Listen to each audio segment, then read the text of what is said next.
Looking back, I should have seen it coming. Marriage isn't supposed to feel like a competition, like you're constantly trying to measure up to someone you don't even know exists. But that's exactly what my marriage to Edith had become. She wasn't always like this. When we first got together, she was sweet, supportive, the kind of woman who made life feel effortless. But something changed over the years, or maybe I just stopped ignoring the truth. Edith was obsessed with status, power, wealth. She loved the idea of success, of being seen as someone important, of belonging to a world bigger than the one we had built together, and that world, it was full of people like him. At first, it was subtle. She started going to football games more often, claiming she had suddenly taken an interest in the sport. She dressed up for them: heels, expensive perfume, tight dresses, as if she was walking into a club, not a stadium. Then came the VIP tickets, the after-parties, the casual name drops of certain players she swore were just acquaintances. I should have questioned it sooner, but I trusted her, until the night I found something that made everything click. One evening, I got home earlier than usual. Edith was in the shower, her phone buzzing on the nightstand. Normally, I wouldn't check, but something told me to look. The message preview flashed across the screen. Last night was unforgettable. Can't wait to see you again. I felt my stomach drop. The sender? Liam Carter. A name I knew well. A name everyone knew. One of the top football players in the league, and just like that, the illusion of my marriage shattered. I stared at the screen, my heart pounding so hard I could hear it in my ears. Last night was unforgettable. Can't wait to see you again. Liam Carter. A professional football player. A man whose name was splashed across headlines, whose face was on billboards, whose life was a never-ending cycle of wealth, power, and attention. And he was talking to my wife like she belonged to him. The bathroom door was still shut. I could hear the water running, Edith humming some tune like she didn't have a care in the world. Like she wasn't hiding something that could destroy everything we built. I gritted my teeth, my fingers tightening around the phone. I wanted to confront her right then and there. Storm in, hold the screen in her face, demand an explanation, but I forced myself to stop. If she was capable of lying to me this easily, she'd find a way to lie her way out of this too. No, I needed proof, and I was going to get it. I took a deep breath, keeping my hand steady as I unlocked her phone. She had no passcode. She never needed one because I had never given her a reason to hide anything from me. Apparently, I was the only one who felt that way. The first thing I checked was her messages. The text from Liam Carter wasn't alone, there were dozens, and when I scrolled further, I saw the pictures, some of her, some of him, some of them together, her in a hotel room, wearing lingerie I had never seen before, him, shirtless, lying in the same bed we had slept in for years. There was no doubt anymore. Edith was cheating with him, and she had been for months. I checked her call log. Liam's name was everywhere. Late night calls. Early morning conversations. She wasn't just sleeping with him, she was wrapped up in his world. I moved to her emails, scanning through receipts, travel plans, hotel bookings. The pattern was clear. Whenever I thought she was out with friends, at a business dinner, at a football game, she was actually with him. She had been living a double life right under my nose, and I had been too blind to see it. The shower turned off. I snapped out of my trance, locking her phone and putting it back on the nightstand exactly how I found it. Seconds later, the bathroom door opened. Edith stepped out, her hair wrapped in a towel, her skin still damp. She smiled at me, completely unaware that I knew.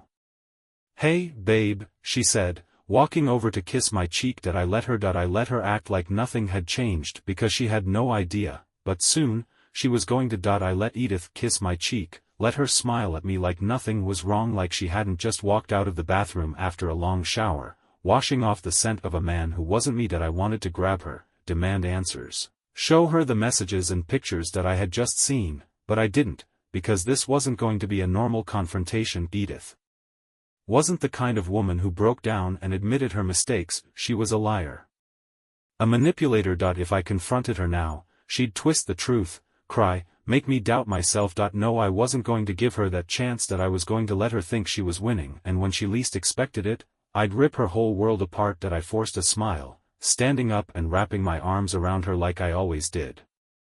"You smell nice," I said. She grinned, pressing herself against me. I used that new body wash you got me. Lies, everything that came out of her mouth was a lie. I nodded like I believed her. Because the next time she walked out that door, thinking she was sneaking off to see him, I was going to be one step ahead. Over the next few days, I studied her, everything she did, every excuse she made. I acted normal. Pretended like I wasn't watching her unravel right in front of me. When she texted, I knew exactly who it was. When she dressed up, for a girl's night, I knew exactly where she was going. When she kissed me goodbye, I knew exactly where those lips would end up later. She thought she was smart, but she had already lost, because I wasn't just waiting to catch her, I was waiting for the perfect moment to expose her. And then, it came. One evening, Edith told me she was going on a weekend trip with her friends. A spa retreat. A much-needed break. I smiled. That sounds great. You deserve it. She kissed me, completely unaware that I already knew the truth. She wasn't going on a spa retreat, she was going to a luxury hotel with Liam Carter, and this time, I was going to be there, too, watching. Waiting. Ready to ruin everything. Edith thought she had everything under control. She packed her bags with excitement, her eyes gleaming with the thrill of another weekend with the girls. She kissed me goodbye, promising to bring back stories and souvenirs, completely unaware that I already knew exactly where she was going, and I let her go, because what she didn't know was that I had already booked a room at the same hotel. This time, I wasn't sitting at home waiting to be lied to. This time, I was walking straight into the fire. She left Friday afternoon, and within an hour, I was in my car, heading to the same 5-star resort that I had everything planned. A fake name for my reservation. A room just a few floors below theirs. A plan to catch them red-handed, leaving her with no way out. By the time I arrived, Edith and Liam were already there. I sat in the hotel lobby, watching from a distance as she checked in, smiling, laughing, touching his arm like she had no husband waiting for her at home. It took everything in me not to walk up to them right then and there. But I wasn't here for a quick confrontation. I was here for the truth, and the truth was about to hit Edith harder than she ever expected. I waited until they disappeared into the elevator, then, I followed. By the time I reached their floor, the hallway was silent. My hands clenched into fists as I walked past the numbered doors. Room 1023. I stopped. The "Do Not Disturb" sign hung on the handle. I already knew what was happening inside, but hearing it, that was something else. The laughter. The muffled moans. The unmistakable sounds of my wife betraying me just feet away. I felt my jaw tighten, my nails digging into my palms. This was it, the final undeniable proof that Edith was exactly what I now knew her to be: a liar, a cheater, a woman who had thrown everything away for the thrill of sneaking around. But she wasn't the only one who could play games. I wasn't just going to storm in and confront her. I was going to make sure she never forgot what was coming next. I stepped back from the door, taking a slow breath. Then, I pulled out my phone. First, I texted her friends. Me, "Hey, hope you're having fun at the spa. Mind sending me a pic of you all together?" Next, I called her parents. "Hey," I said, my voice calm. "Just wondering if Edith mentioned when she'd be stopping by to see you this weekend?" They hesitated. "What do you mean? We thought she was at a retreat." I smiled. "Perfect." Finally, I called the one person who needed to know more than anyone. A reporter, because Liam Carter wasn't just a football player. He was a public figure, and when the story broke, Edith wasn't just going to lose her marriage, she was going to lose everything, including her reputation, and I was going to be there to watch her entire world collapse. Standing outside room 1023, hearing my wife moan for another man, I realized something: I wasn't angry anymore. I wasn't hurt. I was ready. Edith had been playing me for months, lying, sneaking around, treating me like an idiot while she laughed behind my back. Now, it was my turn. I walked back to my room, sat on the edge of the bed, and waited, not for her, not for some dramatic confrontation, but for the storm I was about to unleash. The reporter I had called? He was already on his way, because Liam Carter wasn't just a football player. He was engaged. His fiancée, a high-profile model, had no idea what he was doing behind her back, but she was about to find out along with the rest of the world. The next morning, I checked my phone. The messages had started rolling in. Edith's friends. "Wait, she's not with us." "What's going on?" "Her parents." "Simon, what do you mean? Where is she?" The reporter. "We're here." Just waiting for them to leave the room. I grinned, because this was it. I made my way down to the hotel lobby, sat at a corner table, and waited for the show, and then there they were, Edith and Liam, walking out of the elevator like they had nothing to hide. She was glowing, her hair still damp from the shower, her dress slightly wrinkled from a night of betrayal. Liam stood next to her, laughing, completely unaware of the camera lenses waiting outside. I watched as they stepped into the flashing lights of the reporters, and then chaos. The questions hit them fast. Liam. Are you cheating on your fiancé? Edith. Does your husband know? Is this why you've been sneaking out of games?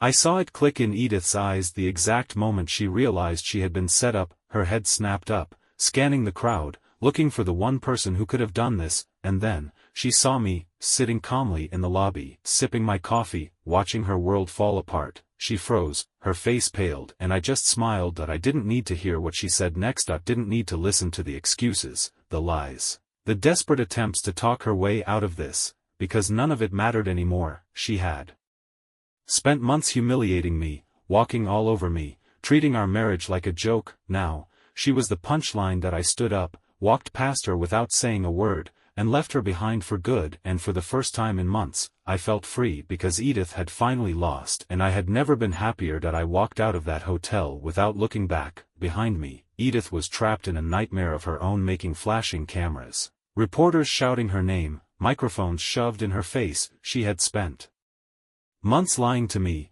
sneaking around, humiliating me. Now, she was the one being humiliated, and I wasn't lifting a finger to help her. The news spread fast. Within hours, social media was flooded with pictures of Edith and Liam leaving the hotel together. The headlines were brutal: star football player caught in cheating scandal, fiancé blindsided, betrayal exposed, the married woman in the middle of the drama, secret affair brought to light, husband's revenge. I saw it all, and I didn't feel a single ounce of sympathy. That evening, I got the text I had been waiting for. Edith, Simon, please. We need to talk. I ignored it. Then, she called. I let it ring. A second later, a voicemail popped up. I hit play. Her voice was shaky, on the edge of panic. Simon, I don't know what you did, but this is bad. You have to talk to me. Please. Just call me back. I smiled. She was desperate, not because she was sorry but because she had lost control. By the next day, Liam's fiancée had dumped him publicly. She didn't do it quietly either. She released a statement, exposing him, making sure the world knew exactly what kind of man he was. His team wasn't happy, his reputation shattered, and Edith, she had been dragged into the storm with him. Her social media accounts were flooded with insults, betrayal comments, people laughing at her. She had gone from being the wife of a respected man to a joke, a scandal, a homewrecker. I finally answered her call that night, not because I wanted to hear her excuses but because I wanted to end this on my terms. The second she heard my voice, she started crying. Simon, I don't even know what to say. I never meant for any of this to happen. I laughed, cold and sharp. You never meant to get caught. She sniffled. I was going to tell you. Eventually. Things got out of hand. Things got out of hand the moment you decided to crawl into bed with another man. Silence. I could hear her trying to come up with something, trying to figure out how to spin this. She had nothing, and she knew it, so I ended it for her. I'm filing for divorce. Her breath hitched. Simon, wait, don't call me again. And with that, I hung up. I had wasted enough time believing in someone who never deserved it. Now, it was time to erase her completely. The divorce papers were already being drawn up. Edith had lost everything, and me, I was finally, truly free. Hanging up on Edith felt like cutting the last thread that connected us. I expected anger. I expected more calls, more messages, more attempts to claw her way back into my life, but what I got? Silence, and that was how I knew she was truly panicking. The next morning, I sent the divorce papers through my lawyer. No warning. No discussion. I wanted her to wake up, check her mail, and feel the weight of what she had done. An hour later, my phone rang, her name flashed on the screen. I let it ring, then, a voicemail. Her voice was different now, not confident, not defiant. Just small. Simon. I got the papers. Can we please talk? Just once? No, we couldn't, this wasn't a conversation anymore. It was consequences. By now, Edith had lost more than just her marriage, she had lost everything that made her feel important, her social circle. Gone. Friends she once flaunted were suddenly too busy to respond to her texts. They didn't want to be associated with the woman at the center of a national scandal, her job on the line. She worked in PR, a field where image is everything. But how could she sell a perfect brand when her own life was in ruins? Liam completely vanished. He wasn't answering her. She had thrown away her life for a man who had no intention of keeping her, and she knew it, because when a liar loses their audience, they have nothing left. A few days later, I got home to find Edith standing outside my house. She looked wrecked. No makeup. Dark circles under her eyes. Wearing a hoodie that wasn't designer for the first time in years. I almost felt sorry for her, almost. She saw me and stepped forward quickly. Simon, please. Just hear me out. I leaned against the doorway. You've got 2 minutes. She took a deep breath. I know I messed up. I raised an eyebrow. Do you? She swallowed. I didn't mean to hurt you. I laughed, shaking my head. The classic excuse, you didn't mean to? I asked. Edith, you planned it. You lied to my face for months. You knew exactly what you were doing. Her lip trembled. I just got caught up in it. I exhaled slowly. And now that your life is falling apart, you want me to fix it? She stared at me, blinking rapidly, because that was exactly what she had come here for, but I wasn't her safety net anymore. She had made her choice, and now she had to live with it. I stepped back toward the door. Simon, wait, she said quickly. Can we at least stay friends? I smiled. Not a kind smile, a cold one. Edith, I said calmly. I don't stay friends with people I don't respect. And with that, I closed the door, leaving her alone, just like she deserved. Closing the door on Edith should have felt like a final victory, but the truth was I didn't feel anything at all, not relief, not regret, not satisfaction, just nothing, because Edith, she was already gone. I didn't waste time. My lawyer made sure I got everything I deserved. The house? Mine. The finances? Locked down. Custody? Not even a question. Edith wasn't the kind of mother who prioritized her family. She had chosen a temporary thrill over everything real. I made sure she knew this was final. There was no coming back from this. It didn't take long for Edith to realize just how badly she had lost Liam Carter. He had moved on overnight, pretending like she never existed. He never cared about her. She was just another distraction in his life of excess, her job hanging by a thread. Her reputation was so damaged that clients refused to work with her, her social circle completely erased. She had once been the center of every glamorous event, but now she was radioactive. No one wanted to be associated with the woman at the center of a scandal. She had destroyed everything, and she had done it to herself. Weeks passed. The silence was exactly what I wanted until one evening, my phone buzzed with an unknown number. I almost ignored it, but something told me to check. I opened the message. Edith, Simon, can we please talk? Just one last time. I stared at the screen, debating whether to delete it, but then, I smirked, because this was her last move, the last desperate plea from a woman who had lost everything, and she wanted me to save her. I sat back, exhaling slowly, then, I typed my response. There's nothing left to talk about. Goodbye, Edith. And just like that, she was gone for good. After I sent that final message, I waited, not because I expected her to say something that would change anything, but because I wanted to see if she had one last pathetic excuse left in her. She didn't. For the first time since this entire mess started, Edith finally gave up. Days passed. Then a week. I checked my phone every morning, half expecting another desperate text from her, but there was nothing. No calls. No apologies. No last-minute pleas to make me stay. And that's when I knew that I had won, because Edith wasn't just losing me, she was losing everything she thought she controlled. Word spread fast. Liam Carter's team distanced themselves from him. The scandal wasn't just some locker room joke anymore, it was a PR disaster. His endorsements Some companies dropped him, his fiancée. She wasn't just done with him, she made sure the world knew exactly why, and Edith, she had nowhere to go, her name was dragged into every headline, her personal life exposed for everyone to judge. She couldn't walk into a restaurant without hearing whispers, she couldn't post on social media without being flooded with hate comments. The high-status life she worshipped, gone. One night, I sat outside, drink in hand, staring at the city skyline that I thought about everything I had lost, the marriage, the love, the trust, and then, I realized I didn't miss any of it, because I wasn't the man who needed her anymore, that I was someone better. And Edith, she was nothing but a cautionary tale. The day the divorce was finalized, I expected one last move from her. One final act of desperation that it came in the form of an email. Edith, Simon, I know you don't owe me anything, but please. I just want to talk. Just once. Face to face. That I stared at the message, my fingers hovering over the keyboard, and then, I closed my laptop. She wasn't getting a response, not anymore. That same week, a mutual friend told me something interesting.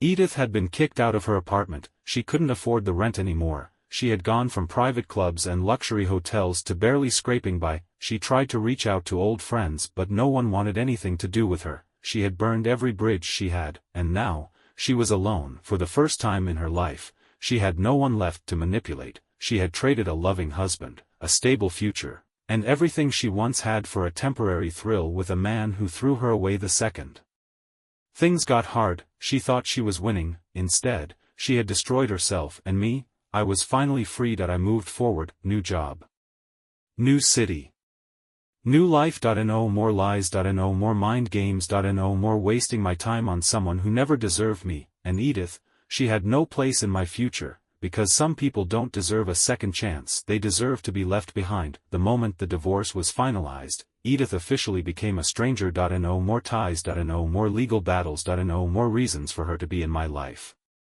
But while I had already moved on, her downfall had only just begun. That I heard from mutual friends that Edith wasn't handling the aftermath well. She had spent her whole life climbing the social ladder, making herself feel important, attaching herself to people she thought would elevate her. Now, she was the scandal, the disgraced woman who had traded a good man and a stable life for a cheap thrill. Her job gone.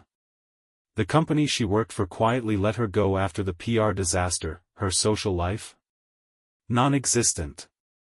Friends who once adored her avoided her like the plague. She went from being invited to the most exclusive parties to being ignored completely. Her reputation destroyed. Even people who didn't know me personally knew about her.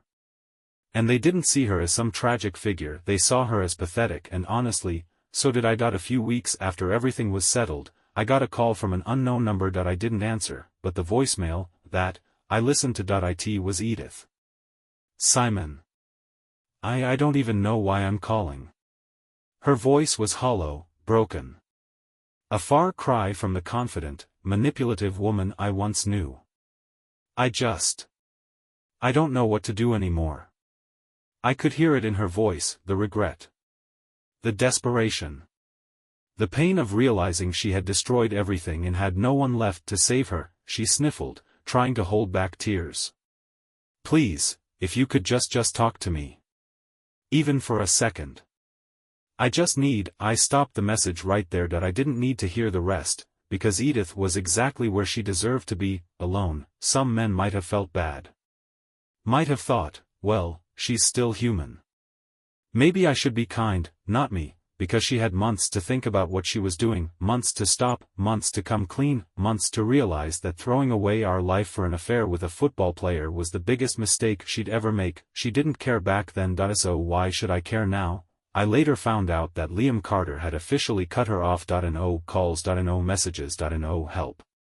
The moment his team and sponsors put pressure on him, he distanced himself completely. He never cared about her. She was just another distraction, someone he could throw away the second she became a liability. And now, she had nothing left. One night, I went out with some friends. I laughed, drank, enjoyed myself in a way I hadn't in years. I wasn't thinking about Edith. I wasn't thinking about the betrayal, the lies, the pain, because none of that mattered anymore. I was done with her, but she would never be done with me. Because she would have to live every single day knowing she had it all and threw it away. For nothing, that was the real punishment, and I didn't have to do a damn thing to make it happen. The voicemail Edith left me sat on my phone for days, untouched, unheard beyond those first desperate sentences that I didn't delete it, not because I wanted to hold on to any part of her, but because it was a reminder of how low she had fallen, a reminder that she was the one suffering now, a reminder that I had already won, and the best part, I didn't have to lift a single finger to make it happen. A week after she left that voicemail, Edith tried one last time. I was at work when I got a text from an unknown number. I already knew it was her. Edith, Simon, please. Just talk to me. Just once. I know I don't deserve it, but I need to see you. I stared at the message, debating whether to ignore it completely, but then, I realized something. This was the final move in her game. She had spent months controlling the narrative, manipulating situations, making me believe lies. Now, she had no power left and she hated it. So, I made a choice. I sent her one final message. Meet me at the cafe on 5th Street. 7 p.m., then I put my phone down and got back to living my life. When I arrived at the cafe, she was already there. She looked different, not the woman I used to know, not confident, not powerful, not untouchable. She looked lost, like she didn't recognize her own life anymore. She saw me, exhaled in relief, and stood up quickly. Simon. I sat down, leaning back in my chair. You wanted to talk. So talk. She bit her lip, like she was searching for the right words. I just wanted to say I'm sorry. I tilted my head slightly. Sorry for what? Her face crumpled a little. For everything. I let out a slow breath. Be more specific. She blinked at me, like she hadn't expected me to make her explain herself. For lying, she said. For cheating. She swallowed. For throwing everything away. I studied her for a long moment and then, I laughed, not because I forgave her, not because I felt any kind of sympathy, but because it was too late, and she finally knew it. Edith's hands twisted in her lap. Do you think you'll ever be able to forgive me?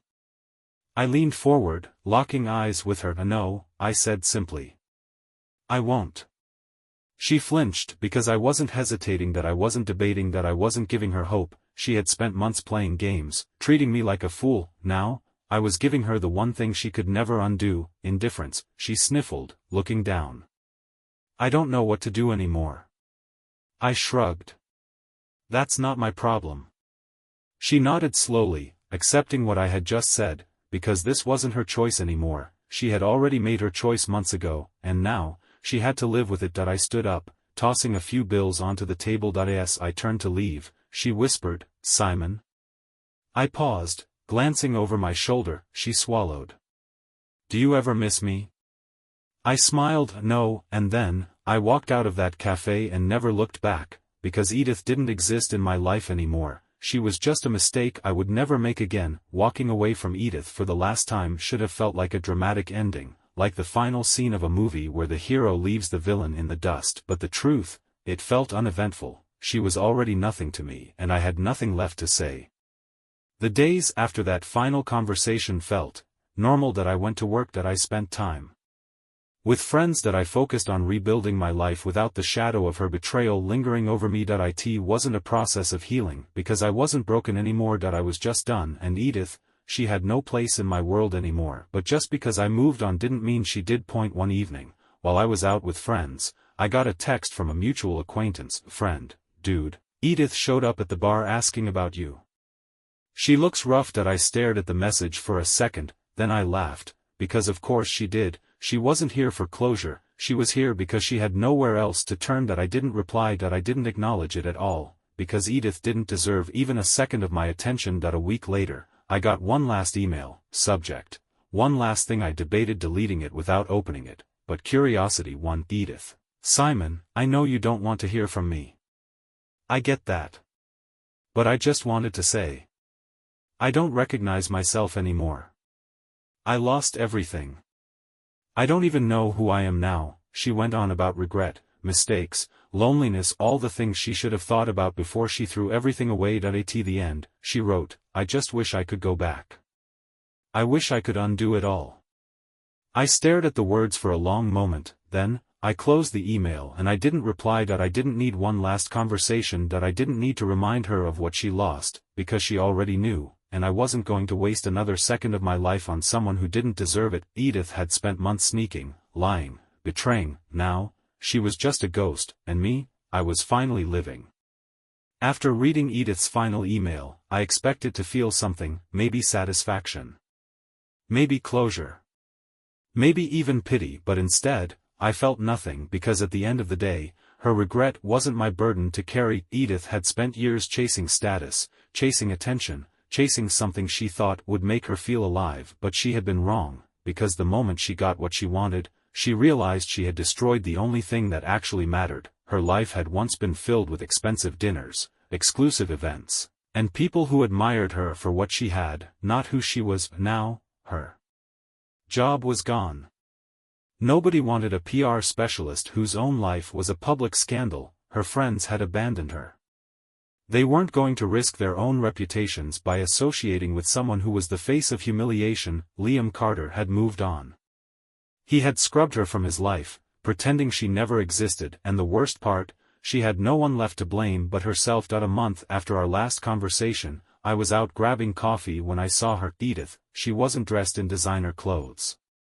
She wasn't wearing heels, wasn't walking with the confidence of a woman who had the world at her feet. She looked small, like a shadow of who she used to be. She spotted me almost instantly, and for a second, just a brief second, I saw hope flash in her eyes, like she thought maybe, just maybe, she could still reach me. She took a hesitant step forward.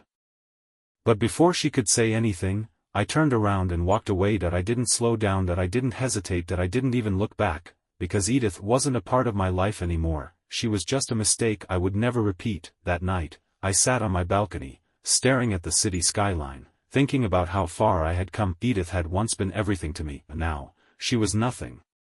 And I wasn't angry. I wasn't bitter. I wasn't even thinking about revenge anymore, because I had already won. She had lost everything, and I had gained something far greater. A life that was finally, completely mine, without her, without lies, without regret, and that was the best ending I could have ever asked for. Life moved forward, not in a dramatic, fiery explosion, not with some grand confrontation where I stood victorious over the ruins of Edith's life. No, life moved forward in the quiet, steady way that real change happens. Through the first morning I woke up and didn't think about her, through the first time I passed by a football game on TV and felt nothing, through the first laugh, the first deep breath, the first real moment of peace where I realized I had survived. Edith wasn't a wound anymore, she was just a lesson. I didn't actively try to keep tabs on Edith. I didn't go searching for updates, didn't ask around, didn't let curiosity pull me back into a world that no longer belonged to me. But word got around. It always does, she lost her job. Turns out, PR firms don't like hiring people who are the center of their own scandals. Her social circle had abandoned her. The same people she once bragged about, the same people she ditched me for. They wanted nothing to do with her now. She wasn't glamorous anymore. She was toxic, she was struggling. The fancy lifestyle? Gone. She had moved into a tiny, barely furnished apartment, no longer the queen of the high-rise, no longer the woman who looked down on others. She had gambled everything and she lost. I should have expected it. After all, what else did she have left? One evening, I got a message from an unknown number. I didn't need to check, I already knew who it was. Still, I opened it. Edith, Simon. I know you don't owe me anything, but can we please talk? Just once, I sighed, shaking my head. She still thought there was something left to save, still thought there was a version of me that would pick up the pieces for her, but that version of me was dead. Me, there's nothing left to talk about. Take care, Edith. And that was it. I put my phone down, not waiting for a response, not caring if there was one. Because she wasn't my concern anymore. It was weeks later when it happened. I was leaving a restaurant with a friend, stepping onto the sidewalk, laughing at some dumb joke when I saw her. Edith, she was walking alone, head down, not the woman I used to know. Gone was the confidence, gone was the glow, the arrogance, the air of someone who thought she was untouchable. She looked empty, like a person who had realized too late that she destroyed the only life worth having. Her eyes met mine, and in that split second, I saw it all: the regret, the longing, the desperate hope that I would acknowledge her, that I would give her even the smallest sign that she still mattered to me, but I didn't, that I kept walking, that I didn't slow down, that I didn't say anything, that I didn't even give her the dignity of a second glance.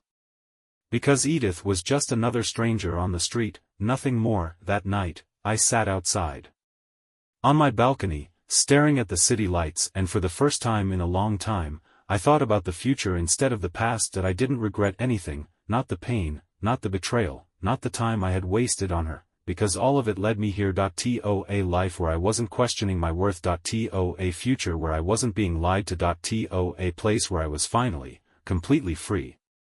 Edith had once been my everything, now, she was nothing, and I had never been happier. Months passed. Seasons changed.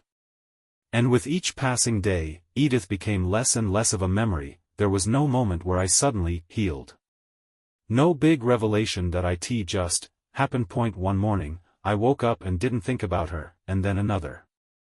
And another, until one day, she was gone from my mind entirely. I didn't go looking for updates. I didn't ask about her, but the universe has a funny way of giving you closure when you don't even need it. One evening, while out at a bar with a few friends, a familiar name came up in conversation. Hey, did you hear about Edith? I looked up, curiosity flickering for just a second before fading. No, I said. And I don't care. But they told me anyway, she was still alone. The high-profile men she used to flirt with? They wanted nothing to do with her now. She had become a cautionary tale, a woman who had bet everything on a fantasy and lost it all. She was still jobless. No company wanted her baggage. Nobody wanted the woman who had publicly humiliated herself, who had made herself the center of a scandal she could never escape. She was still trying to claw her way back into the life she once had. Trying to pretend like she hadn't ruined everything.